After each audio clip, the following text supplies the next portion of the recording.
The Velociraptor's claw is still embedded in the Protoceratops' throat. 74 million years later, you can see exactly where it was aiming. The carotid artery, a killing strike. But the Protoceratops wasn't dead yet. Its beak is clamped down on the Velociraptor's arm. Crushed! The bone shows the break. Neither one let go. Neither one won. And we found them exactly like that. Most fossils tell us what died. But every once in a while, paleontologists find something different. Something that tells us how. A predator with its claw still buried in prey. Two rivals locked in a fight neither would finish. A parent who died shielding eggs it would never see hatch. These aren't reconstructions. These aren't artist interpretations. These are crime scenes. 70 million years old. And some of them are sitting in museums right now, waiting for you to look closer. In the summer of 1971, a joint Polish-Mongolian expedition was searching the Gobi desert for fossils. On August 3rd, at a site called Tugrikan Shire, paleontologist Teresa Marianska noticed something unusual eroding out of the white sandstone. Bone fragments, overlapping, from two different animals. What they excavated over the following weeks would become one of the most famous fossils ever discovered.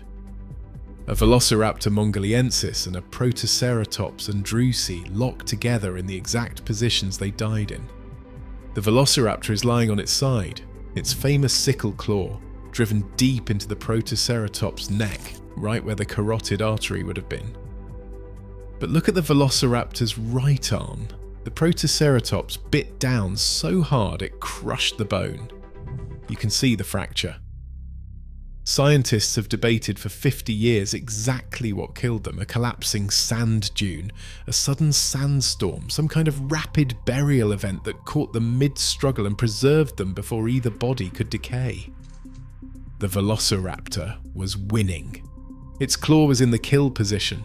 The Protoceratops was losing, but it wasn't giving up, and then something buried them both so fast that neither one got to finish. This fossil sits in the Central Museum of Mongolian Dinosaurs in Ulaanbaatar. It's considered a national treasure. In 2000, it was briefly loaned to the American Museum of Natural History. If you ever see it in person, look at that arm, look at the angle of the break. That Protoceratops bit down with everything it had left. Neither won, both were winning when the sand came, but fighting dinosaurs aren't the only crime scenes paleontologists have found. Sometimes the evidence tells a different kind of story. In 2006, a commercial fossil hunter named Clayton Phipps was surveying a ranch in Montana when his cousin found a Triceratops pelvis eroding out of a hillside. As they excavated, they realised the skeleton was nearly complete, and then they found something else. Another dinosaur, intertwined with the Triceratops, a bipedal predator with sharp teeth and powerful legs, just laying there, like they died together. Phipps called every major museum in America, the Smithsonian, the Museum of the Rockies. Nobody would even come look at it. So the fossil sat in a warehouse for 14 years. Legal battles over mineral rights, failed auction attempts, the highest bid was $5.5 million. The owners wanted $9 million. Meanwhile, scientists couldn't study it. One of the most complete predator-prey fossils ever found, locked in storage while lawyers argued. It wasn't until 2020 that the North Carolina Museum of Natural Sciences finally acquired what they now call the dueling dinosaurs. And what they found inside the rock changed everything. For decades, scientists assumed the predator was a juvenile Tyrannosaurus rex. It had the right proportions, the right teeth, it made sense. But in 2025, after years of careful preparation, researcher Lindsay Zano announced the results. It wasn't a juvenile T-Rex, it was a fully grown Nanotyrannus lancensis, a completely different species. The team sliced through the limb bones and counted growth rings. This animal was around 20 years old when it died, done growing, half the size and a tenth the mass of an adult T-Rex. This means every study that used Nanotyrannus specimens to model T-Rex growth was based on the wrong animal. Decades of research, overturned by one fossil that sat in a warehouse for 14 years. And there's more. The Triceratops has a tyrannosaur tooth embedded in its body, evidence of the actual encounter, plus skin impressions and possible soft tissue preservation. Right now, you can walk into the North Carolina Museum of Natural Sciences and watch paleontologists work on this fossil in a live research lab. No barriers, you can ask them questions, they're still finding new evidence. The crime scene investigation is ongoing. Not every death frozen in stone is violent, some of them are heartbreaking. In 1923, an expedition to the Gobi Desert found a small dinosaur skeleton lying on top of a nest of eggs. The paleontologists assumed it had been caught stealing them, raiding another dinosaur's nest. They named it Oviraptor Velociraptor, EGG thief. For 70 years, that is what textbooks said. Oviraptor, the egg-stealing dinosaur. Museums displayed it as a sneaky predator. Artists drew it with eggs in its mouth. Then in 1993, a team found something that changed everything. An embryo inside one of those eggs. And it was not a Protoceratops embryo, which is what everyone assumed the eggs belonged to. It was an Oviraptor embryo. The eggs were its own. The original specimen was not stealing them, it was sitting on them. And then in 1995, researchers found another Oviraptorid, a close relative called Cytipati osmolsky. This one was even more complete, sitting on a nest of eggs in a position that looked exactly like a brooding bird. Arms spread out over the nest perimeter, legs tucked underneath. It died in that position, protecting its eggs from a sandstorm it could not escape. For 72 years, we called this animal a thief, displayed it as a villain, named it after a crime it never committed. It was a parent doing what good parents do. And here is the thing about scientific names, you cannot change them, the rules do not allow it. Oviraptor will be called egg thief forever, even though we now know it died protecting its young. The name is a monument to how wrong we were. Some fossils don't show a single moment of death, they show a lifetime of pain. In 1991, a Swiss expedition to Wyoming discovered a nearly complete Allosaurus skeleton near Shell. They nicknamed it Big Al. At first, everyone was excited about how complete it was. 95% of the skeleton, perfect for study. Then they started looking closer.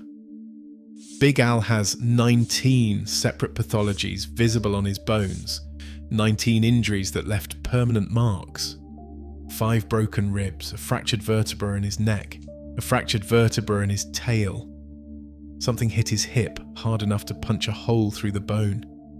Multiple bones show signs of infection, but the worst was his right foot. The first phalanx of his third toe shows massive bone growth around an infection. Osteomyelitis. It would have caused chronic pain, made it harder to walk, made it harder to hunt.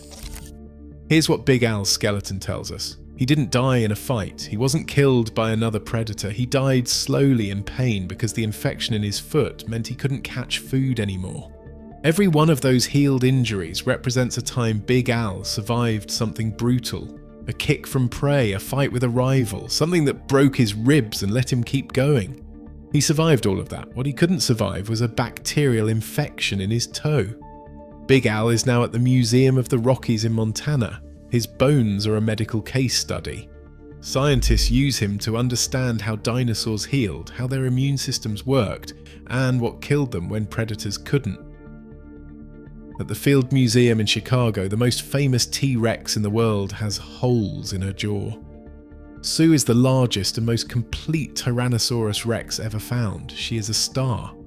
Millions of visitors have stood beneath her skeleton, but look at her skull, the real one in the freestanding case. You will see something strange. Smooth-edged holes in the back of her mandible. Multiple penetrations that go all the way through the bone. For decades, nobody knew what caused them. In 2009, a team of researchers proposed an answer. A parasite. Trichomonas gallinae or something similar. It is a protozoan that infects modern birds, especially raptors, and causes lesions in their jaws that look remarkably similar. The theory made sense. Tyrannosaurs bit each other. They ate infected prey. The disease could have spread through the population. The researchers even suggested it might have killed her. If the infection reached an advanced stage, it would have made swallowing impossible. She would have starved. But then, in 2022, another team re-examined Sue's jaw using higher resolution imaging. They found signs of bone regrowth around the holes, evidence of healing. Their conclusion was that these are not infection sites, they are healed wounds. They might be bite marks or claw wounds. They are not sure. The original team pushed back. The debate continues. What we know for certain is that Sue survived whatever made those holes. She lived long enough for the bone to start healing. Then she died of something else. Her cause of death is still officially unknown. The skull is accessible to researchers. You can walk up to the case at the Field Museum and look at those holes yourself. Scientists are still publishing papers about them. The crime scene is still open. Sometimes the evidence is inside the body. In the early Cretaceous lake deposits of northeastern China, paleontologists have found something remarkable. They found dinosaurs with their stomach contents still preserved. The most famous is MICRORAPTOR, a four-winged feathered dinosaur about the size of a hawk. At least 4 MICRORAPTOR specimens have been found with identifiable last meals. One contained the skeleton of a small bird, a tree-dwelling species which suggested MICRORAPTOR hunted in trees. Another contained fish bones, acid-etched scales and teeth adapted for catching slippery prey, which suggested MICRORAPTOR also hunted in water. A third had the bones of a small mammal about the size of a mouse. The fourth contained a lizard, swallowed whole, head first, and so well preserved that scientists could see it was a species they had never encountered before. They named the lizard Indrosaurus wangi, after the Hindu god who was swallowed by a dragon.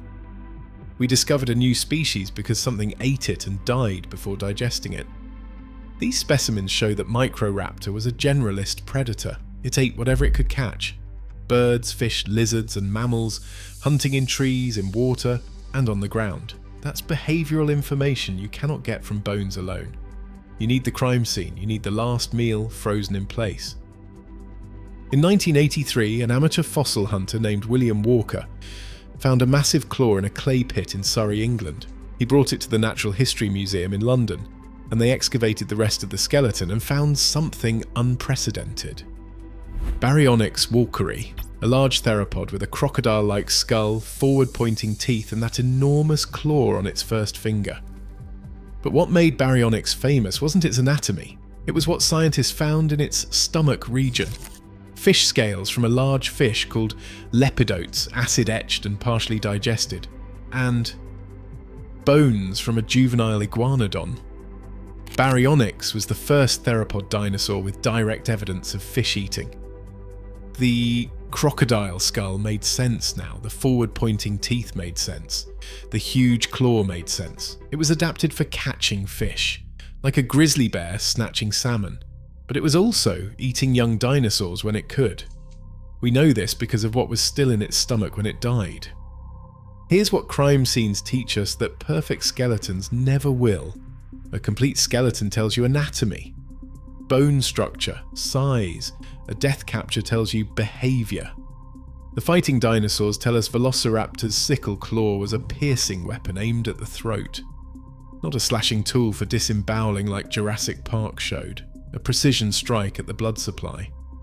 The brooding oviraptors tell us feathered arms evolved for protecting eggs, not just for display or flight. Big Al's injuries tell us Allosaurus hunted by grappling with struggling prey, absorbing kicks and bites, surviving brutal damage until one infection was too much. Sue's mysterious holes tell us we still don't understand everything, that the most studied dinosaur in the world can still surprise us. These aren't just bones, they're evidence. And here's what I want you to do with this. Next time you're in a museum, look differently at the specimens. Ask what story the position tells. Ask what marks are on the bones. Ask if there's evidence of how it died, not just what it was. Because paleontologists aren't just digging up skeletons, they're reconstructing crime scenes. And the evidence is still coming in. The dueling dinosaurs are still being prepared. New specimens are still being found in the Gobi desert. New imaging technology is revealing details we couldn't see before. These crime scenes have been waiting 70 million years. We're only just learning how to read them. If you want to see what forensic paleontology reveals when the preservation is truly exceptional, watch the video on screen now. Scientists published a peer-reviewed paper about a dinosaur's anatomy that nobody thought could fossilise. The evidence they found answers a question paleontologists argued about for over a century. And yes, it involves the part of the dinosaur you're thinking of.